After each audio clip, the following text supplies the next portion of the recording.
So now we are going to take a look at a video, as I mentioned, that it comes to us from Girls Not Brides. So please turn your attention to our screens.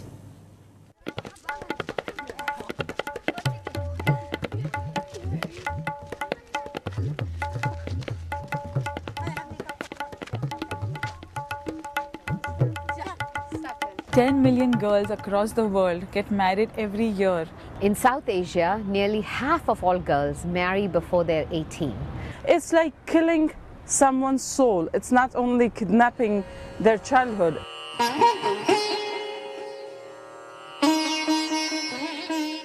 शादी करने से हमारा life ही ख़राब हो जाएगा, क्योंकि शादी तो डेली होना है, जब चाहे जब हो जाएगा, लेकिन पढ़ाई तो जब चाहे जब नहीं हो सकता है। जैसे नर्स हो या डॉक्टर, यही सब बनना चाहते हैं।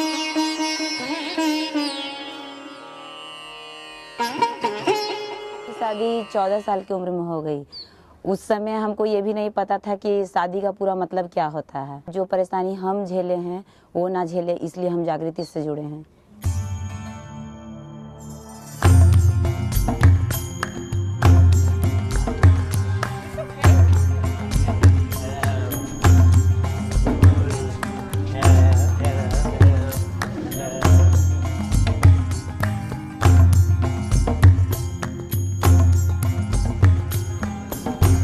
We really care about girls not marrying too young, because there is a big risk that they will die if they are pregnant too young, or the baby will die.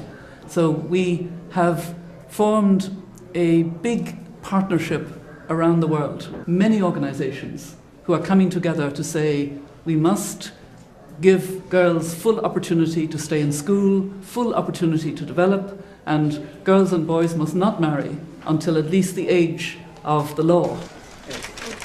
Child marriage is violence, and the violence that is happening with the consent of the society.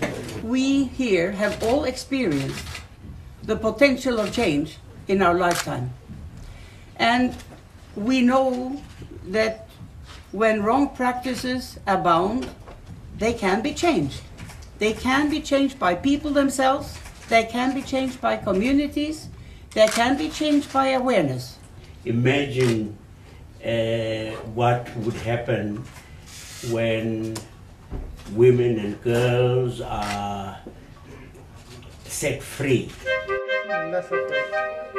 So, but the people are more into, the entertainment media can have a bigger impact, because it can show the consequences, it can show the, Girls Not Brides is a movement whose time has come. It's like different dots that you have and you link them and it makes a network.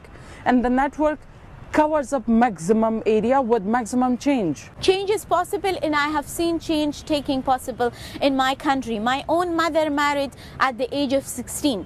While her mother married at the age of 14, but my sister married at the age of 21. There is potential that all men can come in this way of saying no to unfair traditions, unfair norms that affect lives of girls and women tragically.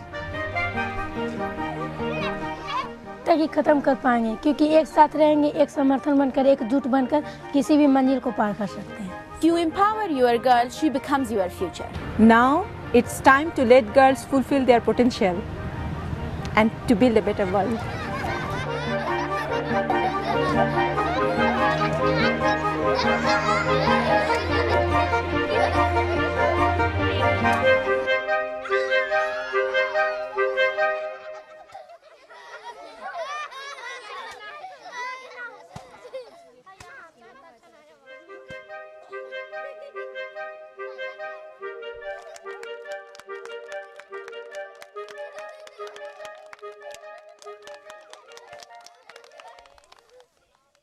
So while we wait for Nyardzai to join us, I was watching the faces of the delegates, and when we first started this conversation, I said, before the Girls 20 Summit, how many people had heard about it? You guys all put up your hands. We had a couple of other questions. And then a couple of the delegates, I thought your questions were fantastic, and that you said it doesn't happen in my country, and Lakshmi actually said it does. So how does that make you feel? I mean, it's kind of shocking, right? So tell me how you feel about that. Who's got the mic?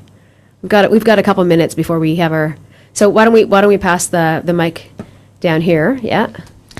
I felt like shocked because I've never heard of anything like that around my city, about where I lived before, and know about this, that it happens in my country, make me like sad, shocked, and oh my God, I can't believe it happens in my country too.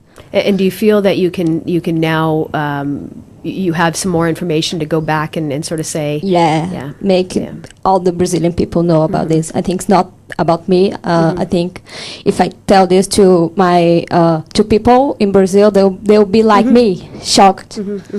Yes, at the very back, Jenny. When you initially asked, does child marriage happen in your country, I kind of raised my hand and I was unsure. And the example, I was unsure because I know that Mormons in America, that happens, child marriage still happens. And I was shaky about raising my hand because I thought, this is their religion. They get to do whatever they want.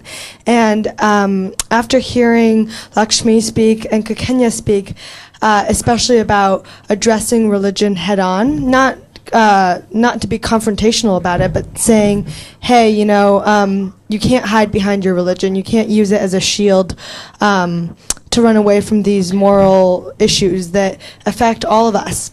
Yeah. So anyway, I think the point is that I'm shocked, and that it's broken a lot of barriers for me in terms of thought process and being critical of what's happening within the borders of one of the most influential and powerful countries, the U.S. And I think a lot of Americans think very similarly to me when it comes to this issue within our boundaries, because they too think, oh, it's a religious one. Yeah. We shouldn't get involved. Yeah, or it's not happens here. It's not our problem. Right. It's interesting because when we first started to talk about this issue, a reporter said, "Well, you live in Canada. Why do you care?" And it's sort of the same feeling. How can you live anywhere and not care? So somebody else. Who hasn't spoken that would like to? Floor is yours. Go ahead. To be honest, I feel ashamed because something like this is happening and I don't even know about that. And people around me, they don't even know about that. But right now I feel responsible. So at first I need other people to know about that, and then we should take an action. Yeah, and I think what Lakshmi was saying is awareness. It's hard to believe, but it is quite possible that lots of G20 leaders aren't aware just how prevalent it is. You'll see that as we work our way through the day, the agenda has actually been designed to first build awareness, and then our next guest will talk to us about what they're actually hearing around the world amongst girls, and then you'll hear about it from a research perspective. So, we're ready for our next guest, but I'm glad to hear you say that because a lot of it is about awareness.